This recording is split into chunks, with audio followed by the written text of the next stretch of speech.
Hi, I'm Mary Marinville, and welcome back to my Ventura County Sustainable Farmer of the Month. Today is September 1st, and I'm here in Ojai, and it's a beautiful, cold, crisp morning, and I'm here with Jim Churchill, and he is a pixie tangerine grower. Jim, what can you tell us about your farm? We grow on 17 acres. It's my wife, Lisa Brennis, and I, and we grow on 17 acres. We have two main varieties of tangerine, the Ojai Pixie tangerine and the seedless Kishu tangerine. We also grow Pages and Oro Blancos and Satsumas and Shastas and Tajos and a whole bunch of other varieties of fruit and pomelos. And we have some avocados. We have Hass, Fuerte, Bacon, and Mexico La Grande and Pinkerton avocados. That's amazing. So you're mainly a citrus grower, and you throw in a few avocados here and there. We have about 12 acres of citrus and about 3 acres of avocados. Can you tell us about the history, the interesting family history Sure. of this farm and how long it's been in your family? Yeah. Um, my dad originally bought 40 acres of land in 1970 or 71, something like that. And there was a house on it, and he carved out the house and sold the house, and that got him the money to plant an orchard. And he planted 37 and a half acres of bacon avocados. And I came down to run the bacons I was in Sacramento and I became unemployed. And in 1978 I came down here. I had grown up in Ojai and always wanted to live here. So this was something I could do and live in Ojai. And we had the 37 and a half acres of bacon avocados, and he planted bacons because the ground is too cold for Hass.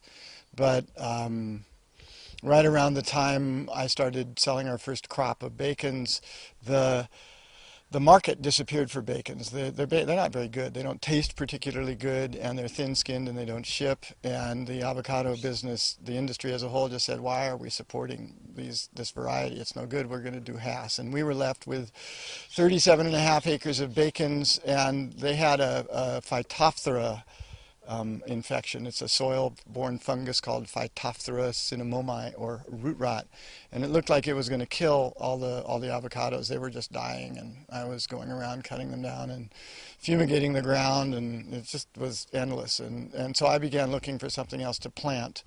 And one day I was down at the Friends Ranch's packing house with Tony Thatcher. And I just pulled something out of a bin and I peeled it and I ate it, and I said, "Tony, what's this? What's this?" And he said, "That's a pixie tangerine." And I said, "Well, do you sell them?" And he said, "I only have 2 trees, and by the time I'm done selling all of my Dancies," which is another variety, "by the time I'm done selling all my Dancies, my kids have eaten all my pixies." And that was my market research. I said, "Yeah. Okay." In So Ojai. did you hear that? Kids were the test. They're the ones who chose Oh, the totally, pixie. totally. Kids eat it. I want to grow it.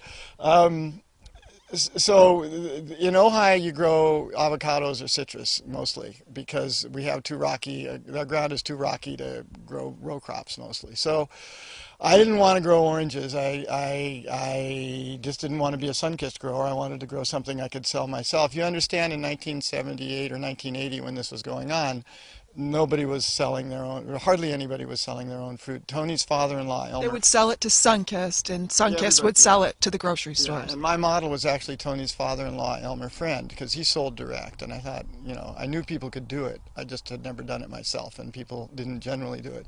But I wanted to grow something I could sell myself, and I thought these tangerines were amazing.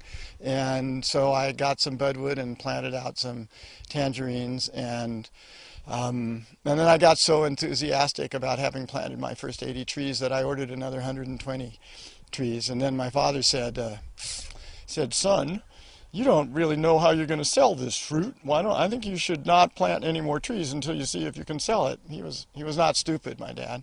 So I had 120 trees that I'd paid for down at the nursery, and I sold them to Tony. And so Tony and I have been growing Ojai pixies since the 1980, 81, 82, something like that. And as we got as our trees grew up and we started selling the fruit, I was selling wholesale and Tony was selling at farmers markets, and other people began to notice that we were doing okay with the pixies. Okay, pretty good. So other people started planting pixies, and probably sometime in the 90s, maybe 94, 95, Tony and I got together and thought we would do better for everybody if we all worked together instead of... So you formed an association. We formed an informal group that, to market Ojai pixie tangerines. And there's 36 families that grow pixie tangerines in the Ojai Valley, and we market them all as Ojai pixie tangerines. We have our own carton, our own label. And this is one of the only places, if not one of the, in the United States that's grows and markets their own pixie tangerines. It is the only place that does pixie tangerines. There are locations like there's Wenatchee Valley apples, and there's cherries from the Northwest, and there's pears from northeastern California, and areas are known for certain things, but we're the only location branded tangerine.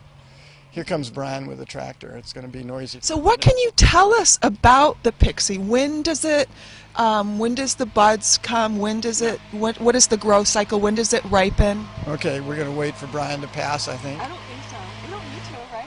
No, you don't need to. Okay, fine. Well,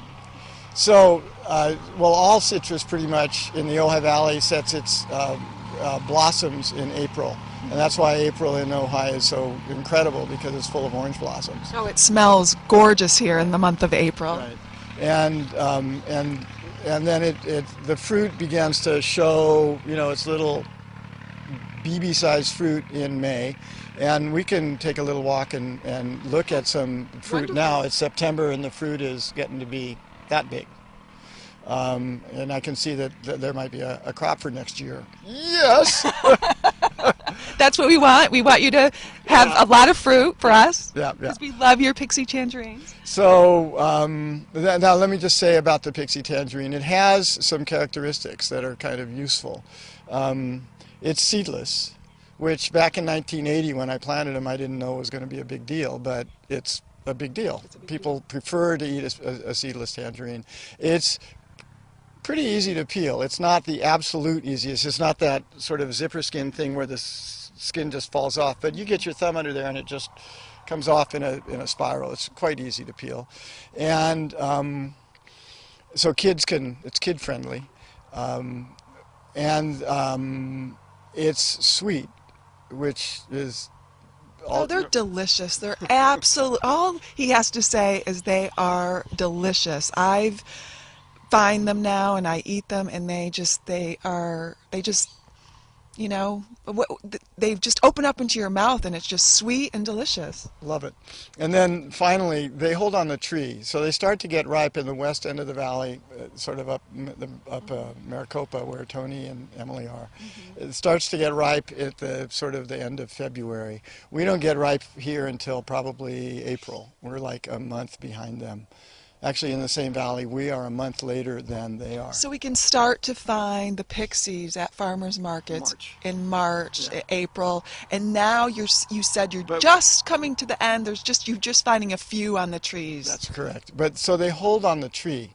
There are varieties like the Satsuma, or the seedless Kishu, or the Page, which get ripe and then they have their time and then they fall off the tree or they get to be no good. Mm-hmm. The pixie holds on the tree and stays good. I have sold them wholesale as late as September. And you'll still see them. Friends are still packing them. I mean, they still have them and they're still in the local markets. Now, do you deliver them to schools at all? We do sell to schools. Mostly we work through the Bay Area. We work through some people called the fruit guys who sell to schools, and here we sell through the Berryman, and Okay. they And the sell. Berry Man is out of Santa Barbara? They're a wholesale fruit distributor that has school accounts, and they sell to Ventura Unified and Ojai, and also in the Santa Barbara area. Wonderful. And you are also the president of Food for Thought. So while we're talking about schools and delivering fruit to schools, why is nutritious food and food for thought so important to you? Well, you really are what you eat, you know, and if you eat junk, then you got junk in you, and you're going to more or less um, perform as if you had junk in you. And if you have real food in you, like we grew up, our ancestors grew up eating, with it not processed commercial food, but just food, Whole food. whole food, you're just going to do better. You're going to get the complete range of everything you need to be strong and healthy, and to perform well. Yeah, I remember as a child not eating, eating frozen food and not eating good food, and now an adult, and I'm educated, and I eat nutritious whole food, salad, fruit, and I have much more energy, much more clarity. Yeah, got to eat the colors. Got to eat the colors.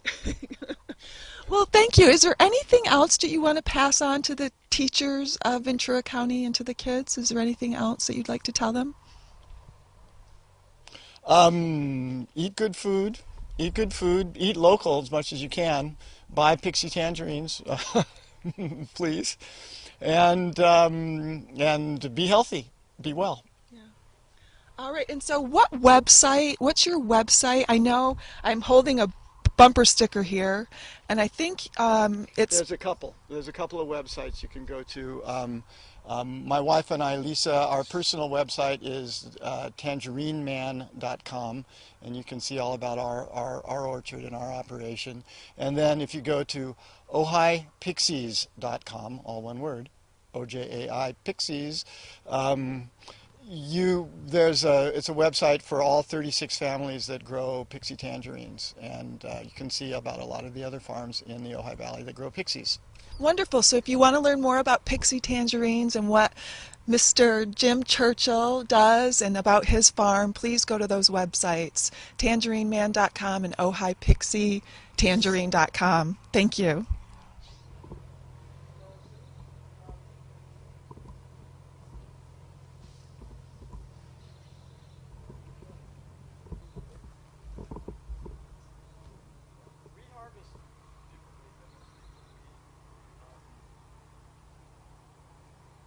Well, because we're running our own food, we have our own label and our own names attached to it.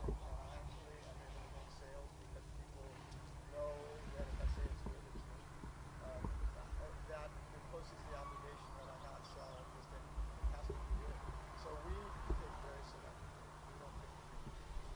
I came through last year and dropped this month, thousands of dollars. So we have. Okay, so. So we're here, and it's September 1st, and I'm picking what Jim told me is a Shiner, which is one of the last ripe pixie tangerines. So we've got one here, and he's going to show me how to peel it. You get your thumb through the top, and then it pretty much it'll more or less come off in one piece, the skin. If you're an expert. But that's your challenge, kids. You want to see if you can peel it in just one peel. And I think he's actually going to do it. He did it. That is amazing. You're a genius. No, I'm not. I just grew up. And we're both going to try them together. Yeah. Okay. And so these were not picked during the harvest because they were too green. But the harvest started in April and it went through June. But here it is September, and they're still on the fruit, on the tree, and they're pretty good, I think. Oh my God. They're getting just the littlest bit woody, but it's delicious. flavor's good. It's delicious. Yeah, So try one. you can see we have next year's crop on the tree. These are the flowers that were. This is from the flowers of.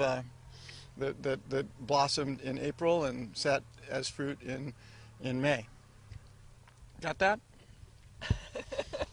Thank you, Jim. No sense in pretending the camera isn't. And they are delicious. So try a pixie tangerine soon. We're still here at the farm, and Jim keeps pointing out these things that we should know and observe, and he's telling me that this is a project that he's proud of.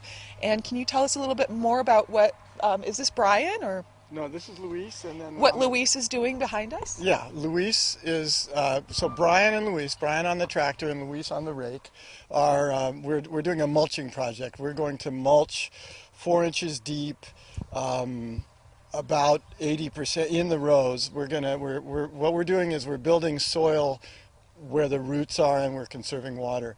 I irrigate with little micro sprinklers. I have hoses that run from tree to tree, and in between the trees is a little riser with a little that puts out a spray, and that's where the irrigation goes.